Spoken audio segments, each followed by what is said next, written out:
ปัญหามากับวิชามืดจบแค่นั้นสนองมาผสมก็เดินตัวตนเสร็จก็จบไม่รู้ไปไหนแต่ไอ้เจ้าฉันทะมันมากับปัญญามากับปัญญามันจะตัวบอกให้เราอยากให้ได้ดีมันจะฉันทะได้ยังไงถ้าไม่มีปัญญารู้ว่าภาวะที่ดีเรามีฉันทะก็คือต้องการให้สิ่งนั้นคนนั้นอย่างลูกอยากให้ลูกมีเมตตาก็อยากให้ลูกอยู่ในภาวะที่ดีเต็มที่สมบูรณ์ของเขาเราก็ต้องมีปัญญารู้ว่าภาวะที่ดีเป็นยังไงแล้วพออยากให้ร่างกายอยู่ในภาวะที่ดีเสร็จแล้วปัญญาก็บอกต่อว่ามีร่างกายดีแข็งแรงเราจะได้เอาร่างกายนี้ไปใช้ดำเนินชีวิตที่ดีเราจะได้ใช้ร่างกายนี้เป็นในการเล่าเรียนศึกษาหรือถ้าเป็นญาติโยมก็จะบอกว่าเราจะได้เอาร่างกายนี้ไปใช้ในการ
ขอยกมือสิบนิ้วกราบไหว้สายันพุทธปิปาสาลูกเจ้า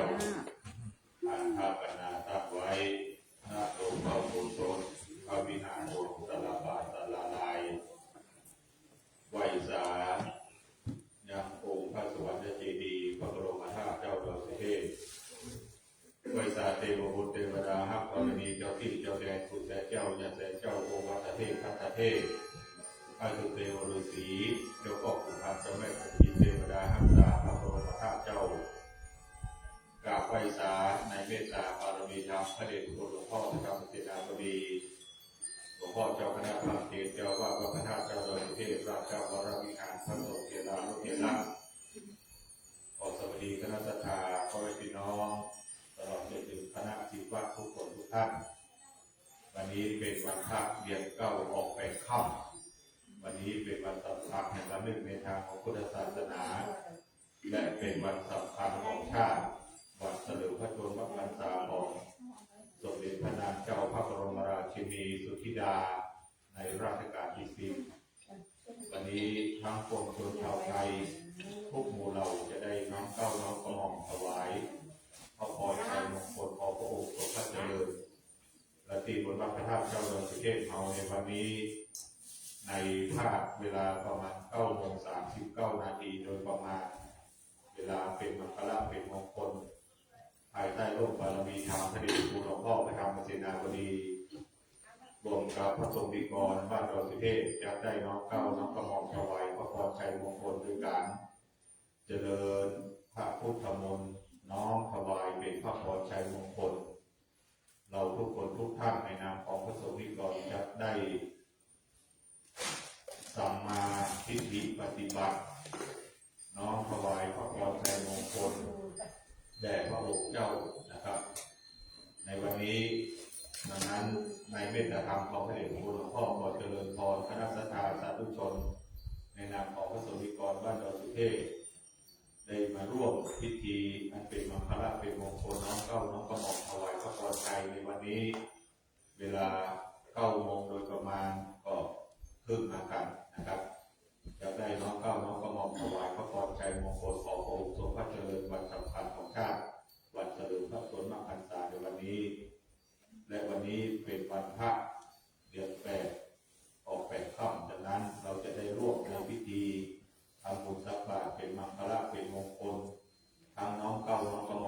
อม ยิ่งวันมังคละวันมงคลแก่ตนแก่ตัวเราท่านทั้งหลายวันนี้ได้เวลาควรจะได้ประกอบพิธีในการทำบุญตักบาตรเชิญทุกคนทุกท่านอยู่ในการสงบเราจะได้กล่าวคำบูชาพระรัตนตรัยไหว้พระโอกาสเป็นตาและสมทานเป็นศีลเป็นลำดับต่อไปณบัดนี้กราบหนึ่งกราบสองกราบสามอิมินาสกาเลนะพุทธังอภิปูชยามิอิมินาสกาเลนะธัมมังอภิปูชยามิอิมินาสกาเลนะสังฆังอภิปูชยามิอะระหังสัมมาสัมพุทโธภะคะวาพุทธังภะคะวันตังอะภิวาเทมิสวากขาโตภะคะวะตาธัมโมธัมมังนามัสสามิสุปฏิปันโนภะคะวะโตสาวกสังโฆสังฆังนามามิต่อไปจะได้โอกาสเวียนตาเข้าพระเจ้าเป็นเริ่มต้นก่อนครับสุนันตุพนโตเยเตวาฟังลาภุมเทตาวทุกดันดาวเกตคงใจเทวดาตนอยู่ไกลอยู่ทุกต้นไม้สราสลีเทวดามีทุกแห่งห้องทุกเทศต้องจักรวาลสุนันตุจงฟังเสียงสางข้าเจ้าเก่าประวัติเก่าของตานตังนงคานธรณีนจนาตนจำบนจำบาปตนจำน้ำอยากหมายตานขอมาไขประตูทิพยวานย่อมกาฟันตีเจิญมาอนุโมทนายินดีซึ่งวรกิญญาตามเจ้าเข้าเมาเป็นจริงขอจงนำเอาชื่อสัทธาใจยิงผู้คาตั้งหลายขึ้นเมื่อถวายแก่พระอินทร์เจ้าฟ้าว่าวันนี้ผู้คาจากใดปั้มเป็นตานแท้ดีหรือโยสันนิสิโนวราโพธิโมเลมาลังสักเสนามมหันติวิเจโยสัมโพธิมากันติวะอนันตัญญโนโลกุตโนตัมปนมามิพุทธังตัมปนมามิธัมมังตัมปนมามิสังฆังสิรัตนาอันว่าแก้วสามประการอันโบราณเลิกแล้วเป็นแก้วยิ่งมงคลแก้วในสากลโลกลาอันมีค่าหลายหมื่นหลายแสนทั่วดินแดนลุ่มใจยังเปรียบประใดแก้วแปงก้าสามดวงที่ผูกคาตั้งปวงคงกับยอคุณแท้ดีลีสาธุสิริวิสุทธามกุตตาปวโรโสตุโดมโรพุทธาปิรัตนะผ่านแถวพระแก้วเจ้าตั้งสามประการขอยังที่บานนามเรื่องเลือคนเพื่อเธอมูลสตาผู้คาทำหลายใจปั้มเป็นตานะบารมีศีลบารมีไว้เป็นยอดขอดไว้กับตนกับตัวไปจุลุภาวะใจรอดถึงไปตัดยังโลกิญญาโลกุตลามาผลมีพระนิพพานเจ้าเป็นที่แล้วแต่ดีหลีสาธุอาจจะในวันนี้ก็หากมาเป็นวันดีนิติอันวิเศษเป็นเดือนเก่าออกแปดค่ำแต่ดีหลีเป็นวันดีสี่ใส่บ่เศร้าโมลาสตาผู้คาทั้งหลายตั้งหนุ่มเอาสาวน้อยใจเองขอบราชยังเหตุบริษยังป่าเวณีโดยจำนองของแห่งอริยสัพพุริสัจเจ้าองค์รวมแล้วหาเป็นมาในอดีตกาลเมื่อก่อนเพื่อบอกเมื่อก่อนหายเสียมูลสตาผู้คาทั้งหลายจึงได้ตกแต่งน้อมนำมายังมาทุกผู้ป่าราชาดวงดอกเขาตอกดอกไม้ลำเทียนมาจำเนียนไว้เหนือคันปันเป็นสร้างโคถาปัตมาพิภาคเตรียมต้นหัวตีขอถวายแก่พระบุณีสัก พญานาคกับตามพระโบสถ์พระบาทพระธาตุพระเจดีย์ทุติยโคถาวิภาคอันพ้นทรงอุคาตั้งหลายก็ขอพนมกรกราบไหว้พระธรรมเจ้าที่ได้เทศนาไว้แก่โลกโลกาอันหอมเหินนับได้84,000พระธรรมพันตติยโคถาวิภาคอันพ้นสางนามบ่เศร้าผู้คาตั้งหลายขอถวายแก่พระอริยสัมมาเจ้าเข้าตั้งแต่พระอัญญาโกฏัญญาเป็นเขาตลาดต่อเจ้ามาเดิมสมมุติสัมมาเจ้าตนวิเศษอันเป็นบุญญาเขตในพระพุทธศาสนาบ่เศร้าแต่น้ำมูลศรัทธาผู้ข้าทั้งหลายได้น้อมนำมายื่นยอถวายทีละนักปัจจัยหลายสิ่งนับเป็นของยิ่งกว่าจันทปาริวาลานางหลายหลาขอนิมนต์พระผู้มีพระภาคเจ้าพระธรรมเจ้าพระสังฆเจ้าจงมีมหากรุณาหอยหน้าปฏิกหาลับเอายังวัตถุสิ่งของตามของโตมูลศรัทธาผู้ข้าทั้งหลายแม้ว่ามูลศรัทธาผู้ข้าทั้งหลายมีความประสงค์โดยเยี่ยงอันใดแล้วก็ขอสมอารมณ์ไว้ใจสุน้อยใหญ่ใจเองอันใดจำไว้ใจปณิธรรมหากในจำไว้จะมีจันทุกข์ขอทรงสารโรธพัมดังแก้วมณีโชตแห่งพญาจักรวรรดิราชจุกสุบาทอย่าได้คาดอย่าได้คายนั้นจุจะมีดังบาทคาถาบาลีจะได้วางเป็นเกณฑ์ถวายวาสาทุโอกาสะมัญญังคันเตอิมานิทุปาภุภาราชตนังโอตนาภิกหาลสาทุปาเพียนจนะตนังสปาริวาลตนังสังกัสสะสกัจจังเจมาปุเจมาทุติยัมปิมัญญังพันเตตติยัมปิมัญญังพันเตอิมานิทุปาภุภาราชตนังโอตนาภิกหาลสาทุปาเพียนจนะตนังสปาริวาลตนังสังกัสสะสกัจจังเจมาปุเจมาพุทโธโนธัมโมโนสังโฆโนอัมหากังทิคารตังนิตายะสุขายายาวนิปาทิกมาทิธโนทุปาภุภาราชตนังอเภสาอัสสะทารณาสัพพโรกิญญาโรกุตลาสัพพสัมปตินังอรหันตามคาภลตินังนิพพานะปัจจโยหนตุโนนิจังคตังสุญญโนของบุญทั้งหลายนิหาภูกาทั้งหลายได้มาบูชาแล้วขออุทิศส่วนบุญญาไรสีจำนวนกลุ่มนี้ไปหายังเทวดาเจ้าทั้งหลายมีพรหมาลุกะเทวดากาศเทวดาทิวลิงพรหมโอภูพันตุดาวตมุขบาลทั้งสี่ตะนางธรณีสลีพุทธามาตนจำบุญเป็นอันมากเทวดานักษาหออันคารวะพุทธศาสนังดาหูโนภคาตังพระอริยเมตไตรเจ้าตนองค์อาทิเจ้ามาเกิดโปรดมนุษย์ชาติมาไปโลนขอส่วนบุญอย่าได้ฆ่าอย่าได้คายตั้งเสียญาติยานิกาตั้งพันยาสามิกาเจ้าครูบาอาจารย์เจ้าตนโบราณมีแก้วสหายเรือแหล่เจ็ดเช่นขบุญเป็นเก้าเช่นขบุญเป็นแดนแสนเช่นขบุญเป็นขนาดเถิงแก่สัพพสัตตาสัตว์น้อยใหญ่สองสิ่งสี่สิ่งห้าสิ่งว่าได้สัตว์ตัวมีปีกวิงวนหนอากาศสัตว์ตัวขังพาลาวีขอจุมาพักตาและอนุโมทนาในกิกากาลบัดนี้นั้นถึงจะมีเจ้าแต่ดีดีนะโมวิสุทธังติภเวกานังพุทธังธัมมังสังฆังกายเยนะวาจาสัพพังโตสังฆมันตุโน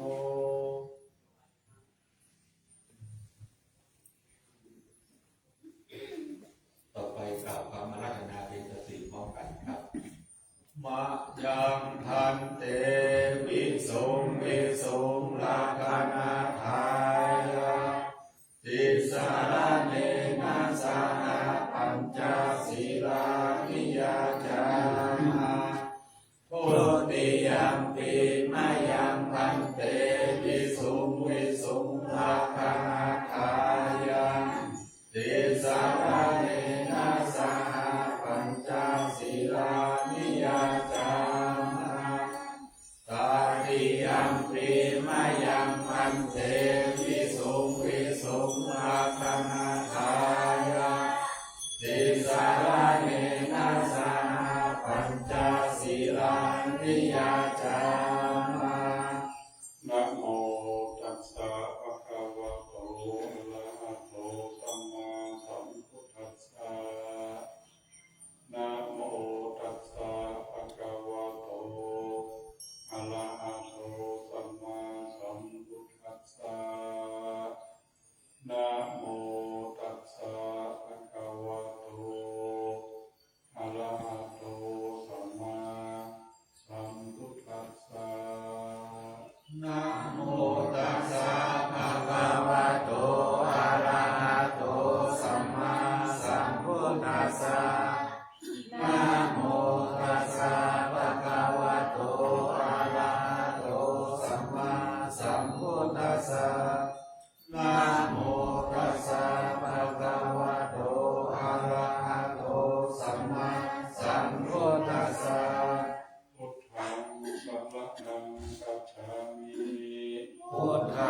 สรณังคัจฉามิ ธัมมังสรณังคัจฉามิ ธัมมังสรณังคัจฉามิ สังฆังสรณังคัจฉามิ สังฆังสรณังคัจฉามิ โตติยัมปิพุทธังสรณังคัจฉามิ โตติยัมปิพุทธังสรณังคัจฉามิ โตติยัมปิธัมมังสรณังคัจฉามิ โตติยัมปิธัมมังสรณังคัจฉามิ โตติยัมปิสังฆัง สัมมาทิยามิ อาทินนาทานาเวรมณีสิกขาปะทังสมาธิยามิ อาทินนาทานาเวรมณีสิกขาปะทังสมาธิยามิ กาเมสุมิจฉาจาราเวรมณีสิกขาปะทังสมาธิยามิ กาเมสุมิจฉาจาราเวรมณีสิกขาปะทังสมาธิยามิ มุสาวาทาเวรมณีสิกขาปะทังสมาธิยามิ มุสาวาทาเวรมณีสิกขาปะทังสมาธิยามิ สุราเมรยะมัชฌะปมาทัฏฐานาเวรมณีสิกขาปะทังสมาธิยามิ สุราเมรยะมัชฌะปมาทัฏฐานาเวรมณีสิกขาปะทังสมาธิยามิ อิมานิปัญจสิกขาปะทานิสีเลนะสุขติยันติสีเลนะโภคสัมปทาสีเลนะนิพพุติยันติตัสมาสีลังวิโสทะเย สาธุสาธุสาธุ ให้ทุกคนนั่งสมาธิทำพุทโธพุทโธนะพระสงฆ์จะได้เจริญสมโภที่เกิดความเป็นสิริมงคลแก่เราต่อไปนะโมตัสสะภะ ภะ คะ คะวะโตอะระหะโตสัมมาสัมพุทธัสสะนะโมตัสสะภะคะวะโตอะระหะโตสัมมาสัมพุทธัสสะนะโมตัสสะภะคะวะโตอะระหะโตสัมมาสัมพุทธัสสะ อิติปิโส ภะคะวะอะระหังสัมมาสัมพุทโธวิชชาจารณะสัมปันโนสุขโตโลกาวิทูอนุตตโรปุริสธรรมสารติทัตถะเทวมนุสสานังพุทโธภะคะวะติสวากขาโตภะคะวะตาธัมโมสันติติโกอาการิโกเอหิปัสสิโกโอปันนายิโกปัจจตังเวทิตาโพวินโยอิติสุปฏิปันโนภะคะวะโตสาวกสังโฆชุปฏิปันโนภะคะวะโตสาวกสังโฆยายาปฏิปันโนภะคะวะโตสาวกสังโฆสามิจิปฏิปันโนภะคะวะโต โตสาวกสังโฆยะติตังจักขาริปุริสายุคานิอัตตาปุริสาปุคลาเอสะภะคะวะโตสาวกสังโฆอาหุนายโยปะหุนายโยทักขินายโยอัญชลิกาลานิโยอนุตตรังปุญญเขตังโลกัสสาติสัมมาปิลิมิตาสาวกันตังปิเมฆรังมุติตาโก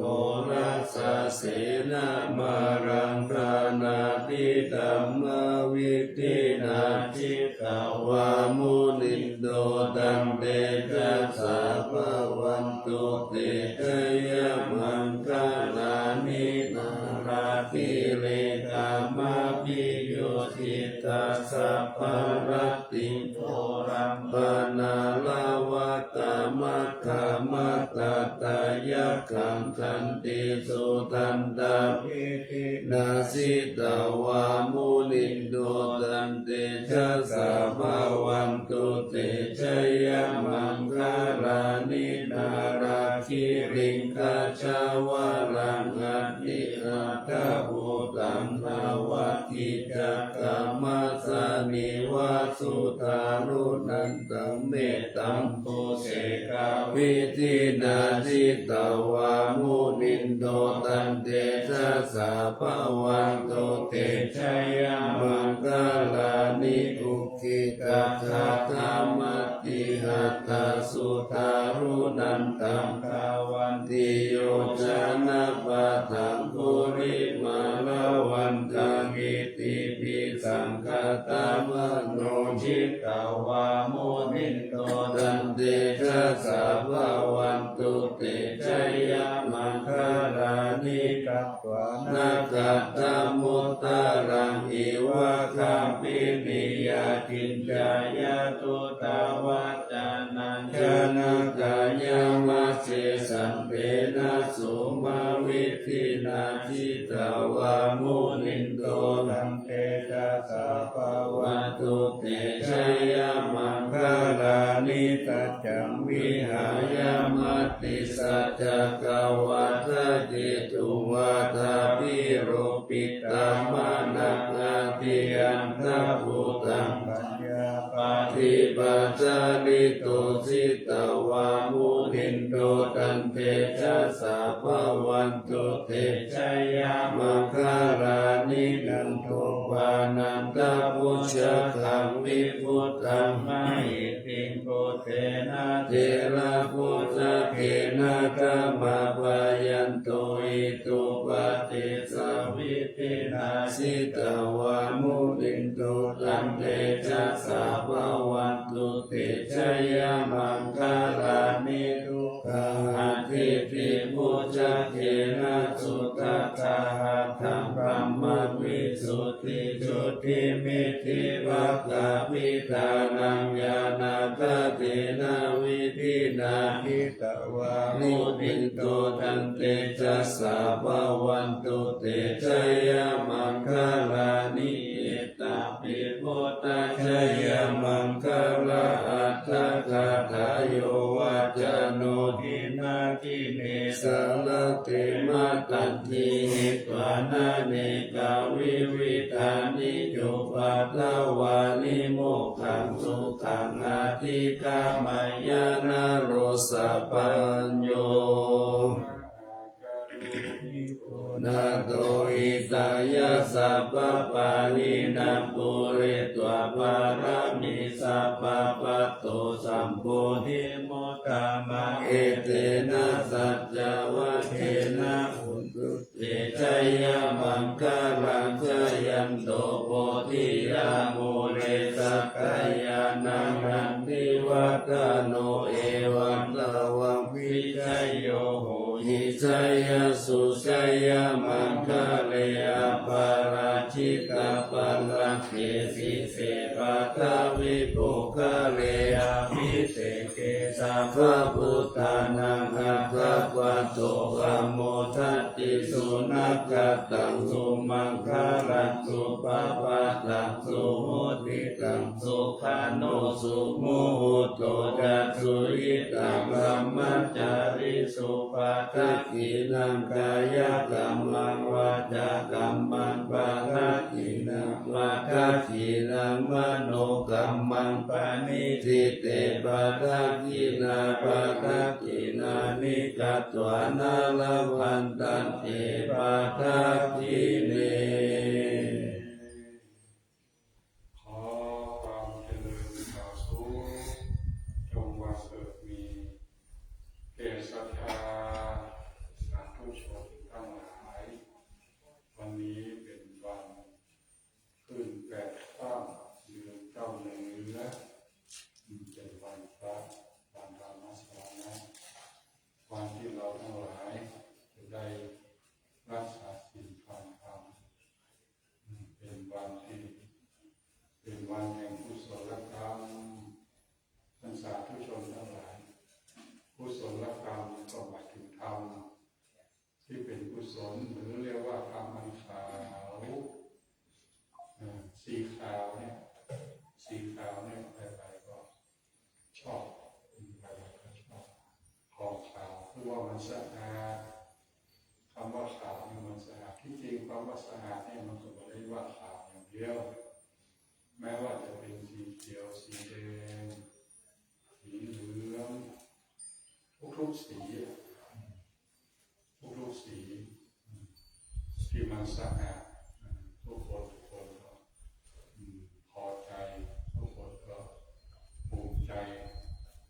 ถ้าเรามีของที่มันสะอาดเนี่ยว่าเราก็ทำให้เกิดความภาคภูมิใจในจิตในใจของเราเช่นเดียวกันถ้าจิตใจของเราสะอาดปราศจากบาปอกุศลและธรรมทั้งหลายมาเข้ามายุ่งมาเข้ามาพูดระบายในจิตในใจมันมีอย่างเขาปลูกต้นไม้เขาปลูกผักปลูกไม้ปลูกมะม่วงก็ดีปลูกผลไม้ต่างๆนานาผลไม้เท่าไหร่พวกศัตรูของผลไม้คือแมลงจะมาคบมากินมาขี้มาใส่ต้นไม้กล้วยก็ดีมะม่วงอย่างดีเสียหายหมดน่าดีนะกินไม่ได้เพราะมันมีแมงทำได้เกิดจากธรรมชาติในชีวิตของคนเราทุกคนก็มีแมงเหมือนกันแมงตัวว่านี่ก็คือบาปหรือว่าทำดำที่เขาพูดถึงเรื่องขาวแต่อันนี้มันเป็นสีดำนี่ก็มีโลภะสีดำโลภะความโทสะโมหะนี่เป็นธรรมดำสร้างความเดือดร้อนมันเกิดมีขึ้นเหมือนเดียวกันเลยครับผลไม้หรือว่าข้าวหรือว่าต่างๆนานาพืชพันธุ์ต่างๆพืชพันธุ์นานาก็มีแมงมาปีมาโคกมาปีมาเมื่อพืชพันธุ์เนี่ยต่างๆนาที่เราจะเอากินได้เนี่ยมันเสียไปหมดอันนั้นในฝ่ายของพืชแต่ในฝ่ายของสิ่งมีชีวิตคือมนุษย์เราเนี่ยก็มีพวกนี้แหละมาทำเสียมาทำเราก็ต้องเสียไปเลยคนที่ต้องเสียคนไปก็เพราะโลภะโทสะโมหะสามตัวนี้แหละสามตัวเนี้ยตัวใหญ่เป็นเก้าเป็นประธาน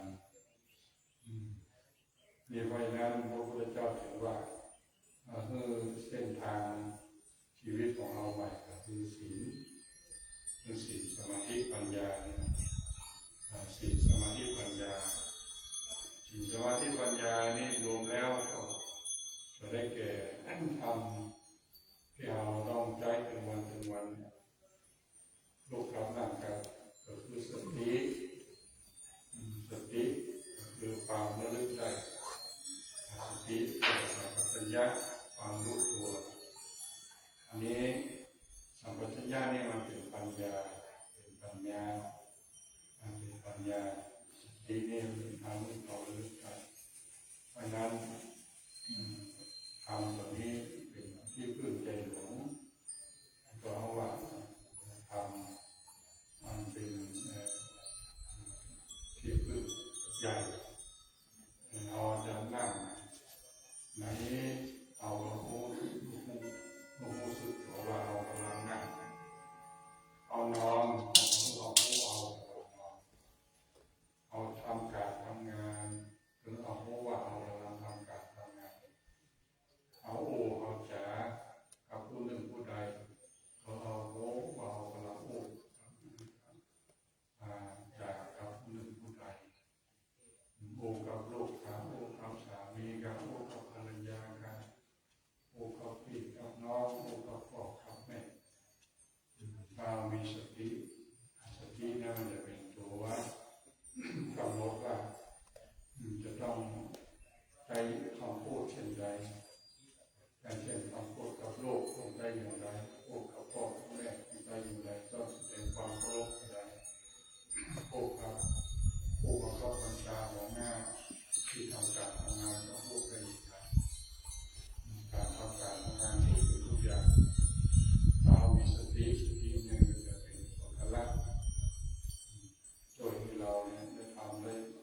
ดีทำได้ถูกต้องเอามาลงมาเรื่องบอกไผ่จะลุกจะนั่งเพราะนั้นในการปฏิบัติธรรมที่เป็นเดียวเรากับรถ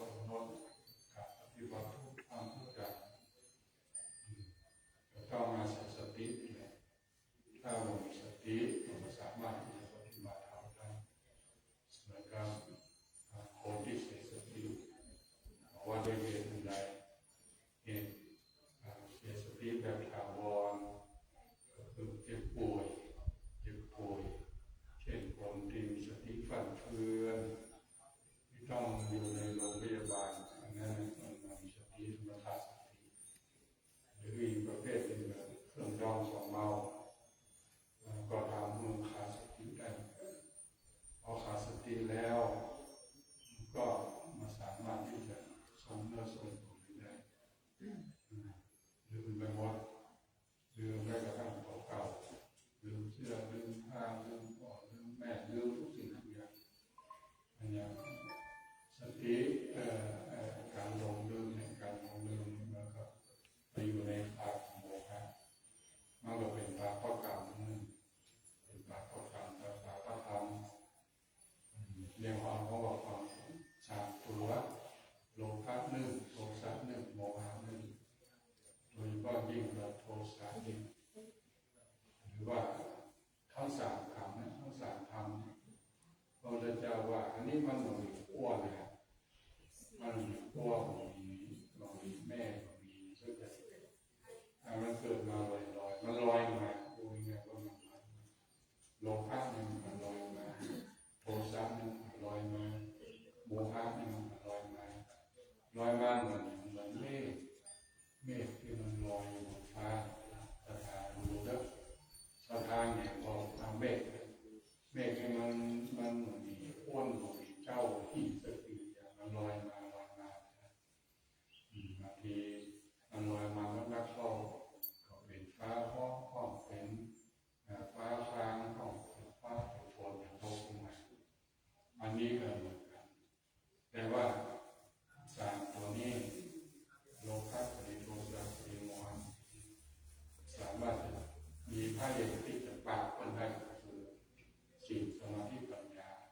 คือเนี่ยพระพุทธเจ้าสติกันใจโยมศรัทธาทั้งหลายดาวสติกันใจเป็นดาวพิเศ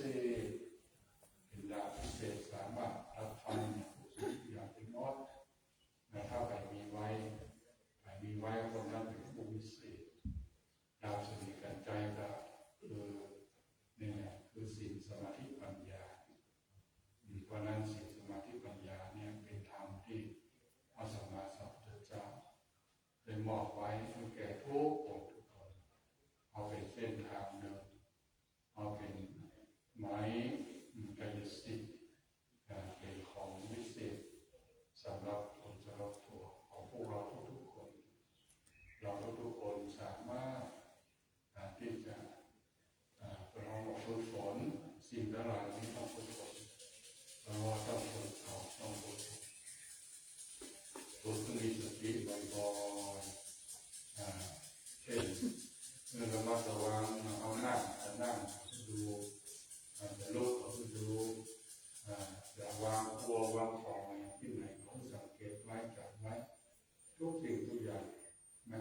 จะนั่งจะนอนจะดื่มจะกินจะไปจะมามันก็เป็นเพื่อนของเราได้ตัวแล้วก็ไม่ได้ตัวนี้นะเพียงแต่ว่าเอามาใช้ได้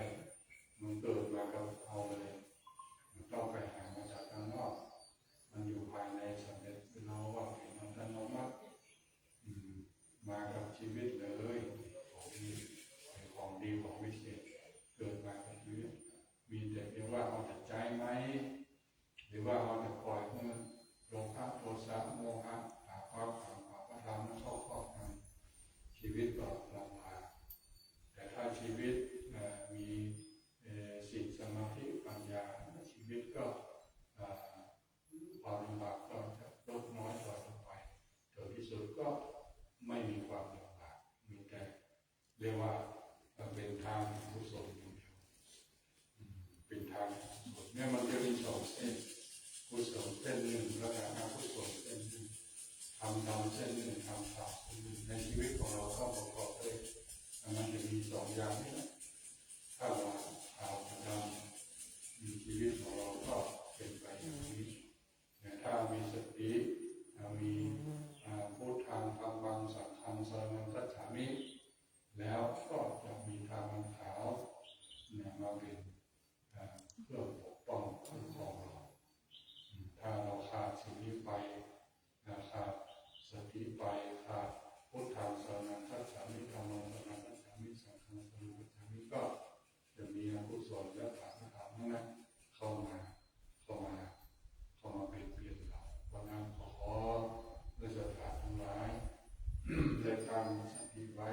ก็ดีได้ฝึกสติไว้ก็ดีตั้งสติสร้างปัญญาเป็นธรรมอันมีค่าที่สุดของชีวิตขอญาติโยมสาธุชนทั้งหลายได้ประสบผลสำเร็จมีความสุขในชีวิตตลอดไปทุกคนเถิดสาธุ ต่อไปกล่าวคำถวายพระทหารต้องนะโมสามจบพร้อมกันนะครับ นะโมตัสสะภะคะวะโตอะระหะโตสัมมาสัมพุทธัสสะนะโมตัสสะภะคะวะโตอะระหะโตสัมมาสัมพุทธัสสะ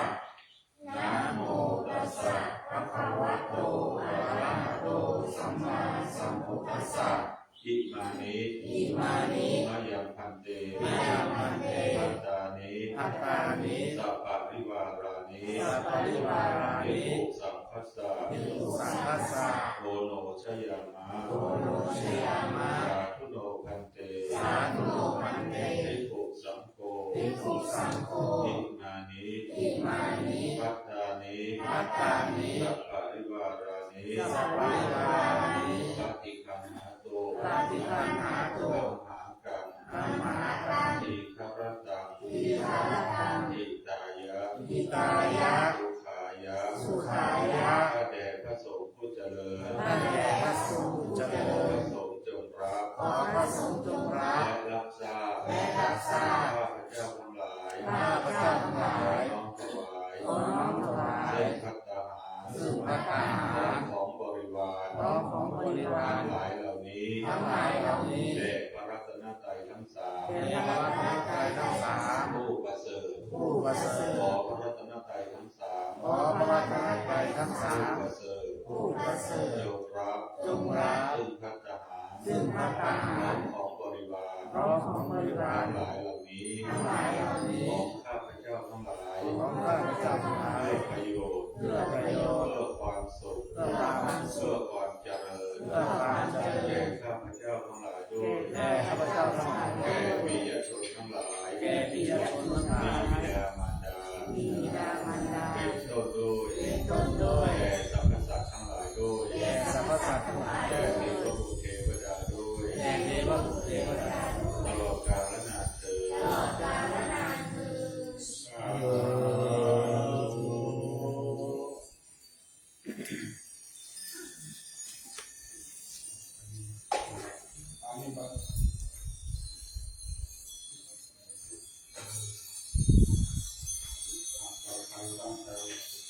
น้ำก่อนเลย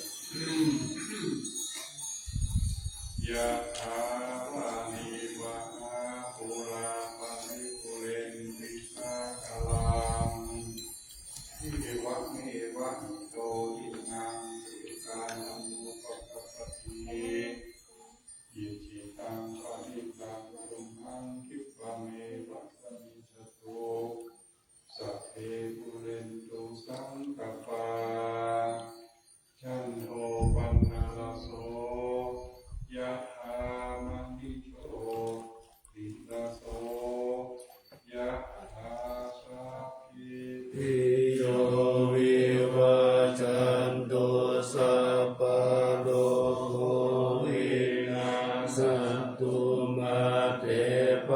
วันวันตรายโยสุขีทีขายุโกภาวะอภิวัตนาสิริสานิจังมุทธาปัจจายโนจัตตารโอธรรมาวัฏันติอายุวันโนสุขังภลังสัพพมังค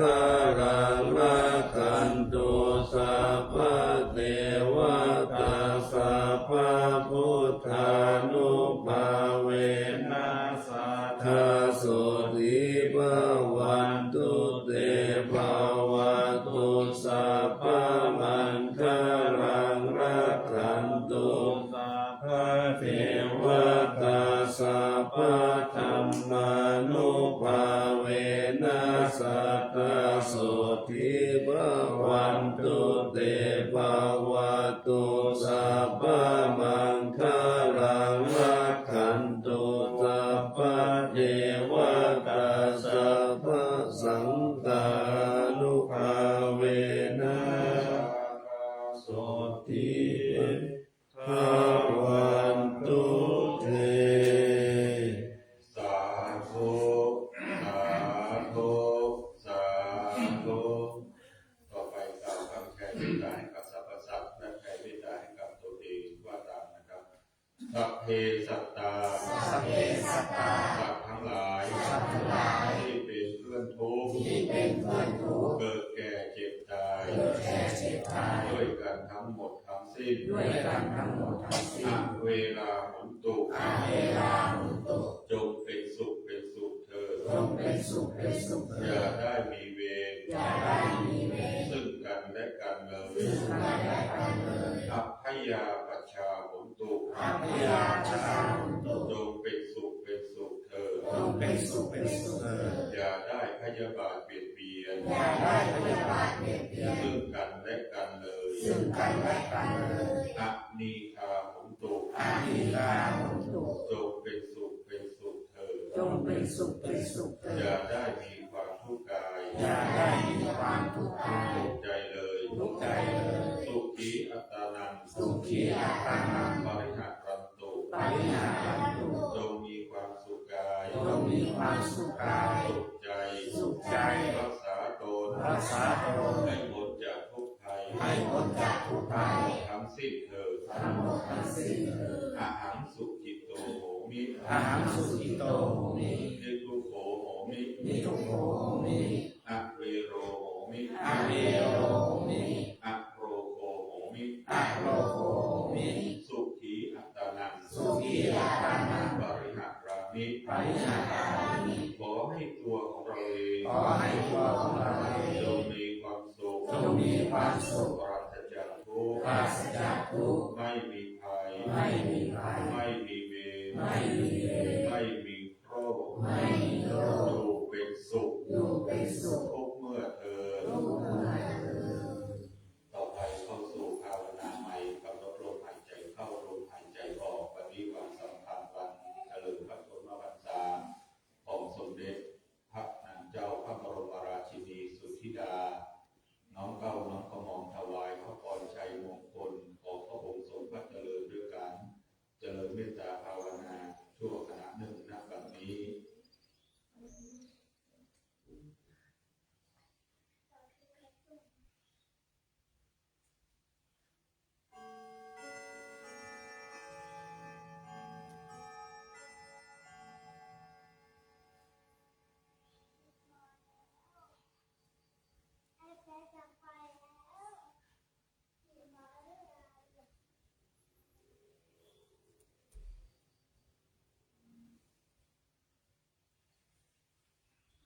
ขอคนแสดงเมตตาพร้อมกันนะครับอิตังตานาคัมมังนิพพานาปัจจายโยโตโนนิจั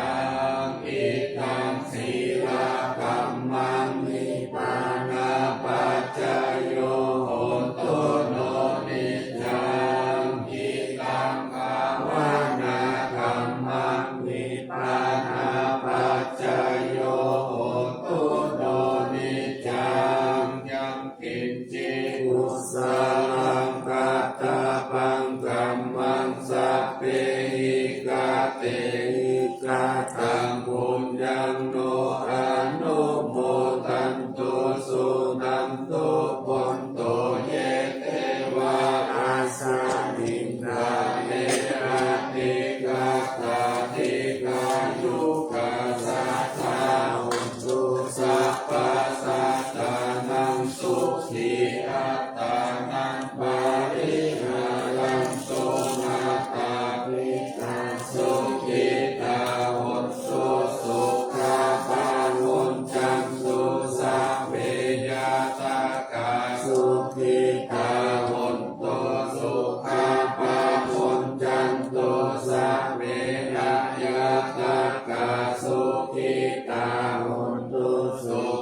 ขิตาหนโตสุขาปามุญจันโตตัวสัมปาทินังสามิจันตุโภวันตามิพุทธังสัพพังเมโตสังฆามาทาเววันเทวันตามิธัมมังสัพพังเมโตสังฆามาทาเววันเทวันตามิสังฆังสัพพังเมโตสังฆามาทาเววันเทวันตามิโกโรโอปาชาจานิเยสัพพังเมโตสังฆามาทาเววันเท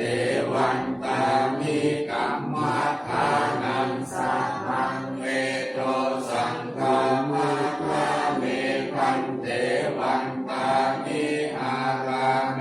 วัตตาสีมายังสัพพังเมโตสังฆามาท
รักไม่จำเริญใจ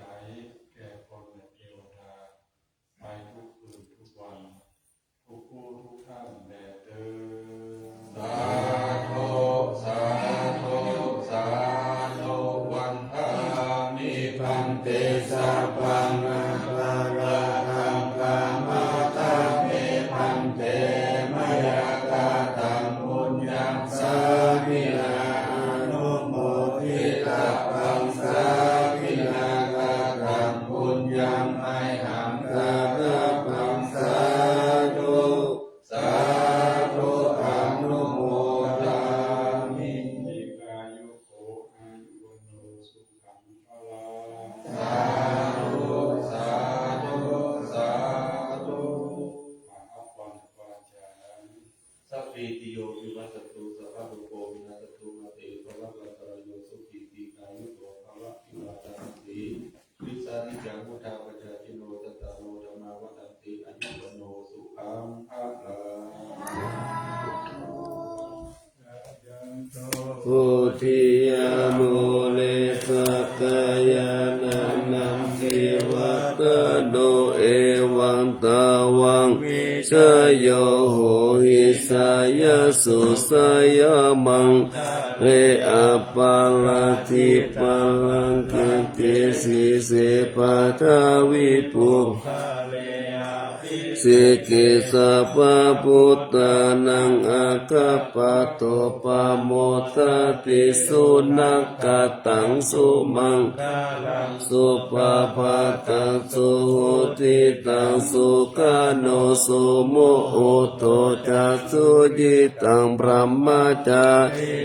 ปัตตกินังกายกัมมังวาจากัมมังปัตตกินังปัตตกินังมโนกัมมังติเตปัตตกินาปัตตกินานิกัตวานาลาภันตันเตปัตตกิเน